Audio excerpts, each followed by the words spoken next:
Hello বন্ধুরা, জ্ঞানজ্যোতি coaching সেন্টারের পক্ষ থেকে তোমাদের সকলকে জানাই আরও একবার স্বাগত। আজকে আমি তোমাদের সঙ্গে যে বিষয়টি নিয়ে আলোচনা করব সেটি হচ্ছে প্রাচীন ভারতের ইতিহাস রচনার ক্ষেত্রে সাহিত্যিক উপাদানগুলির গুরুত্ব। অর্থাৎ সাহিত্যিক উপাদানকে কিন্তু আলোচনার সুবিধার্থে দুটি ভাগে ভাগ করে কিন্তু আলোচনা করা হয়। একটি হচ্ছে দেশীয় সাহিত্য এবং আরেকটি হচ্ছে বিদেশি সাহিত্য। এর আগের ক্লাসে কিন্তু আমি তোমাদের সঙ্গে দেশীয় সাহিত্য সম্পর্কে কিন্তু বিস্তারিতভাবে আলোচনা করেছিলাম। তোমরা যারা আগের ক্লাসটি দেখোনি তারা কিন্তু একটু দেখে নিতে পারো, ঠিক আছে। আজকে আমি তোমাদের সঙ্গে আলোচনা করব যে বিদেশি সাহিত্য সম্পর্কে, অর্থাৎ বিদেশি সাহিত্যের মধ্যে কি কি রয়েছে। দেখো, প্রাচীনকালে কিন্তু যে গ্রিক, রোমান, চীনা, এছাড়াও যে আরবি, ফার্সি, তিব্বতীয়, এরা মানে এই যে তিব্বতীয়রা, এরা কিন্তু যে কখনো হচ্ছে যে দূত হিসেবে, কখনো আবার বণিক হিসেবে, কখনো বা আবার পর্যটক হিসেবে কিন্তু ভারতে আসেন এবং ভারত সম্পর্কে তাদের যে অভিজ্ঞতা সেটা কিন্তু লিপিবদ্ধ করেন তাদের বিভিন্ন গ্রন্থে বা তাদের বিভিন্ন হচ্ছে বিবরণে। তো এই যে প্রাচীন ভারতের যে ইতিহাসের ইতিহাস রচনার ক্ষেত্রে এই গ্রিক, তিব্বতীয়, আরবি, ফার্সি যে প্রভৃতি যে বিদেশি সাহিত্যের কিন্তু একটি যে বলা যায় যে উল্লেখযোগ্য অবদান কিন্তু রয়েছে এবং যেগুলি কিন্তু ইতিহাসের উপাদান হিসেবে কিন্তু বিশেষভাবে গুরুত্বপূর্ণ। তো এই যে তাদের বিবরণ বা তাদের সাহিত্যগুলি সম্পর্কে আজকের ক্লাসটি শুরু করার আগে তোমাদেরকে একটু বলে দিতে চাই, তোমরা যারা ভাবছো আমাদের সঙ্গে এই সেমিস্টারে যুক্ত হবে তারা উপরে দুটি নাম্বার দেখতে পাচ্ছ, 6295916282 এবং 7076398606। এই দুটি নাম্বার হলো আমাদের জ্ঞানজ্যোতি কোচিং সেন্টারের অফিসিয়াল হেল্পলাইন নাম্বার। তো তোমরা যারা ভাবছো আমাদের সঙ্গে যুক্ত হবে তারা কিন্তু দেরি না করে এই দুটি নাম্বারের মধ্যে যে কোনো একটি নাম্বারে যোগাযোগ করে আমাদের সাথে যুক্ত হয়ে যেতে পারো। তাহলে আজকের আলোচনার বিষয় শুরু করছি। দেখো, এই যে বিবরণগুলি অর্থাৎ বিদেশি সাহিত্যের মধ্যে কি কি বিবরণ বা কি কি সাহিত্যগুলি রয়েছে। প্রথমেই দেখো রয়েছে হচ্ছে যে গ্রিক বিবরণ, তারপরে রয়েছে হচ্ছে চীনা বিবরণ, এছাড়াও রয়েছে আরবি, ফার্সি সাহিত্য এবং হচ্ছে তিব্বতীয় সাহিত্য। তো প্রথমেই এই গ্রিক বিবরণ সম্পর্কে বলি। যে গ্রিক বিবরণ সম্পর্কে সর্বপ্রথমেই বলা যায় যে গ্রিক ঐতিহাসিক এবং যে ইতিহাসের জনক হিসেবে যে হেরোডোটাসের রচনা থেকে কিন্তু ভারতের যে উত্তর পশ্চিম সীমান্তের পারসিক বিজয়ের কথা জানা যায়। এছাড়াও কিন্তু যে গ্রিক বীর ছিলেন আলেকজান্ডার, তার যে ভারত আক্রমণের যে বিবরণ সেই সম্পর্কেও কিন্তু এই গ্রিক বিবরণী থেকে আমরা বিস্তারিতভাবে জানতে পারি। এছাড়াও রয়েছে হচ্ছে যে বিভিন্ন যে ঐতিহাসিকদের বিভিন্ন রচনা, যেমন টলেমির রচিত হচ্ছে যে ভূগোল রয়েছে, প্লিনির হচ্ছে যে প্রাকৃতিক ইতিহাস রয়েছে, এগুলিও কিন্তু এই গ্রিক বিবরণের ক্ষেত্রে কিন্তু খুবই গুরুত্বপূর্ণ বলা যেতে পারে। এছাড়াও যেটি গ্রিক বিবরণের মধ্যে সবচেয়ে গুরুত্বপূর্ণ ক্ষেত্রে বলা যেতে পারে যে মেগাস্থিনিসের ইন্ডিকা, অর্থাৎ মেগাস্থিনিস ছিলেন একজন গ্রিক দূত এবং তিনি কিন্তু যে আলেকজান্ডারের দূত ছিলেন কিন্তু এই মেগাস্থিনিস, এবং এই মেগাস্থিনিস কিন্তু মৌর্য সম্রাট চন্দ্রগুপ্ত মৌর্যের হচ্ছে যে রাজত্বকালে কিন্তু ভারতে আসেন এবং তিনি হচ্ছে ভারতে বিভিন্ন জায়গায় আর কি ভ্রমণ করেন এবং তার যে ভ্রমণ সংক্রান্ত যে অভিজ্ঞতা বা ভ্রমণ সংক্রান্ত যে তার বৃত্তান্ত সেটি লিপিবদ্ধ করেন হচ্ছে ইন্ডিকা নামক গ্রন্থে।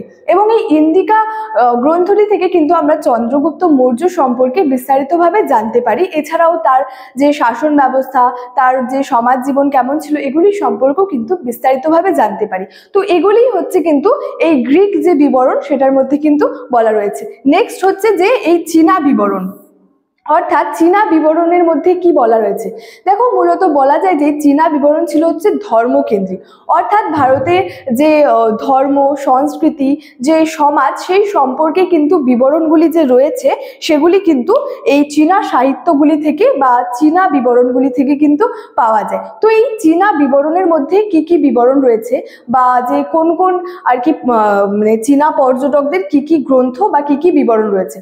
প্রথমে বলা যায় যে ফাহিয়েনের হচ্ছে যে বিবরণ বা ফাহিয়েনের যে গ্রন্থ সেটার নাম ছিল হচ্ছে ফো কুও কিং, অর্থাৎ ফাহিয়েন ছিলেন একজন চীনা পর্যটক এবং তিনি হচ্ছে যে তিনি ভারতে আসেন এবং ভারতের অভিজ্ঞতা সংক্রান্ত যে তার বৃত্তান্ত বা যে অভিজ্ঞতা, ভ্রমণ সংক্রান্ত যে অভিজ্ঞতা সেটা লিপিবদ্ধ করেন হচ্ছে ফো কুও কিং নামক গ্রন্থে।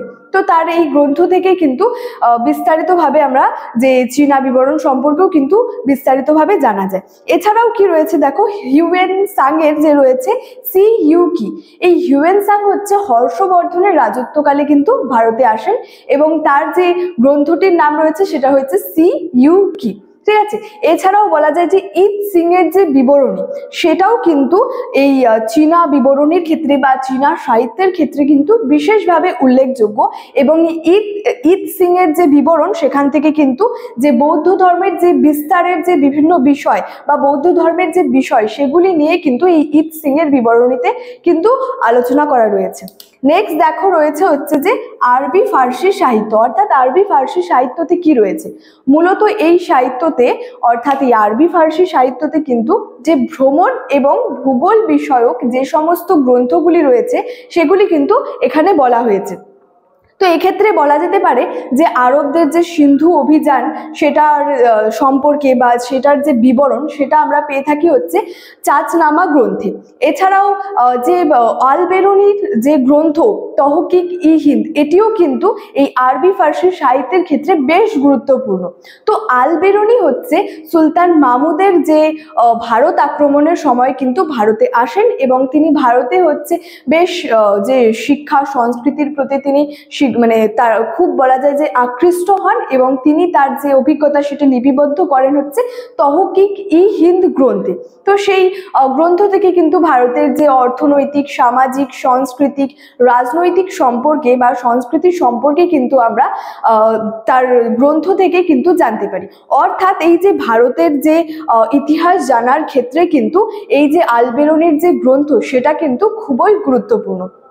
ঠিক আছে, তো এগুলা হচ্ছে যে আরবি ফার্সি সাহিত্যের মধ্যে কিন্তু খুবই উল্লেখযোগ্য।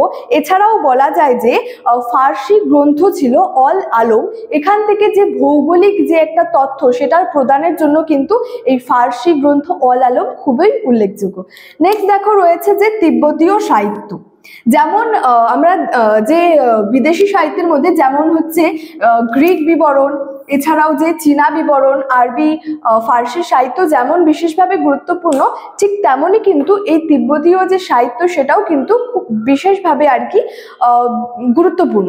তো এক্ষেত্রে বলা যায় যে যে তারানাথের যে রচিত একটি গ্রন্থ ভারতের বৌদ্ধ ধর্মের জন্ম, সেইটি কিন্তু এই তিব্বতীয় সাহিত্যের মধ্যে একটি অতি গুরুত্বপূর্ণ গ্রন্থ। তো এই গ্রন্থ থেকে আমরা কি জানতে পারি, দেখো মূলত বলা যায় যে এই গ্রন্থ থেকে হচ্ছে যে অজাতশত্রু থেকে শুরু করে যে মগধে হচ্ছে মুকুন্দ দেবের যে রাজত্বকাল পর্যন্ত যে বিষয়গুলি রয়েছে সেগুলি কিন্তু আলোচনা করা রয়েছে এই তারানাথ রচিত গ্রন্থ ভারতের বৌদ্ধ ধর্মের জন্মতে, এখানে কিন্তু বিস্তারিতভাবে রয়েছে। এছাড়াও এখানে হচ্ছে বৌদ্ধ ধর্ম এবং হচ্ছে যে পাল রাজাদের যে বিভিন্ন যে বিষয় সম্পর্কে কিন্তু আলোচনা করা হয়েছে এই যে তারানাথের রচিত গ্রন্থে। তো এই যে বিদেশি সাহিত্যের মধ্যে বিশেষ করে এই চারটি সাহিত্য অর্থাৎ বা চারটি বিবরণ গ্রিক, চীনা, আরবি ফার্সি এবং সাহিত্য, এই বিবরণগুলি কিন্তু খুবই গুরুত্বপূর্ণ। তো স্টুডেন্ট, এই ছিল আজকের আমার ক্লাস। তোমাদের ভিডিওটি ভালো লাগলে অবশ্যই লাইক, কমেন্ট এবং বন্ধুদের সঙ্গে শেয়ার করতে কিন্তু একদমই ভুলবে না। দেখা হচ্ছে তোমাদের সঙ্গে একটি পরবর্তী ক্লাসে একটি নতুন টপিক নিয়ে। তোমরা সকলেই ভালো থেকো, সুস্থ থেকো। Thank you so much. Thanks for watching.